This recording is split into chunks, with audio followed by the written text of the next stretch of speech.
कधीच नाही चुकणार तुमचे फेवरेट टीव्ही शोज झी5 सोबत, तेही एकदम फ्री।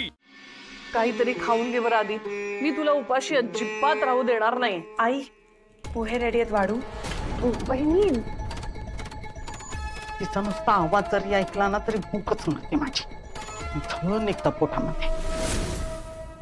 अगं पण तिच्यामुळे अख्खं घर ढवळून निघालाय, त्याचं काय? म्हणजे बघ बहिणी, ही दिसते साधी मुळे पण एकदम चालाक आहे ग। एवढी मोठी गोष्ट आपल्यापासून लपवून ठेवली मी, चक्क खोटं बोलली आपल्याशी। शी पण तू लक्ष नको दे हा, मी तुला ज्यूस देते, तू ज्यूस तरी पी हा, मी आणते। बर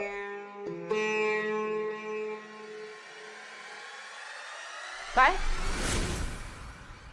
मजा वाटत असेल ना? इथं काही वाईट घडलं की आनंद होत असेल ना तुला? जीवाला समाधान वाटत असेल। तुम्हाला सांगते वंस, चा खास राग आहे माझ्यावर। काय सांगतेस? आधी माझ्यात आणि आकाशमध्ये फूट पाडायचा प्रयत्न केला, ते जमलं नाही, मग अखिलकडे मोर्चा वळवला। आता तुला नाहीच कळणार, पण जेव्हा तुझा स्वतःचा मुलगा असं वागेल ना, तेव्हा कळेल आईचं हृदय किती तुटतं ते। आई मी चुकले, मला माफ करा। चूक गुन्हा आहे, गुन्हा। अच्छा, आता मला हळूहळू लक्षात येतंय वंस, तुम्हाला कळलं का?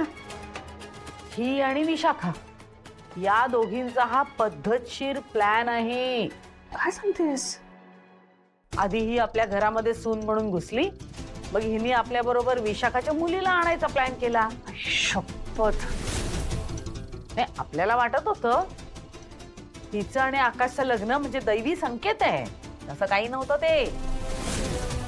हिने आधी आकाशची चेन चोरली, मग काय झालं, अवनीचा गैरसमज झाला, मग तू तुझ्या आई वडिलांच्या बरोबर आमचा पाठलाग करून मंदिरात आलास।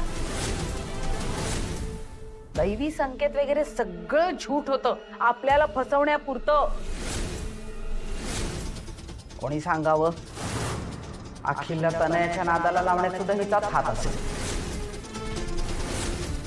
फसला बिचारा माझा लेक। आई असं खरंच नाहीये।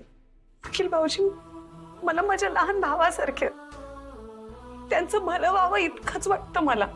मी खरंच सांगते, विशाखा मॅम आणि तनया त्यांच्याशी माझा काहीच संबंध नाहीये।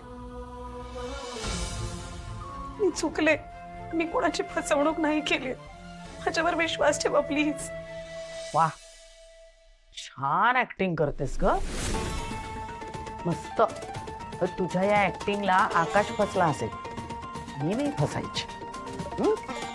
सुनेच्या रूपामध्ये धोंडा बांधून घेतलाय आपण गळ्यामध्ये, दुसरं काही नाही। चालू दे तुमची कामं, माझ्या समोर पण यायचं नाहीये, डोकं फिरतं माझं तुला बघितलं की। झी5 ॲप डाउनलोड करा आणि पहा सर्व एपिसोड्स एकदम फ्री।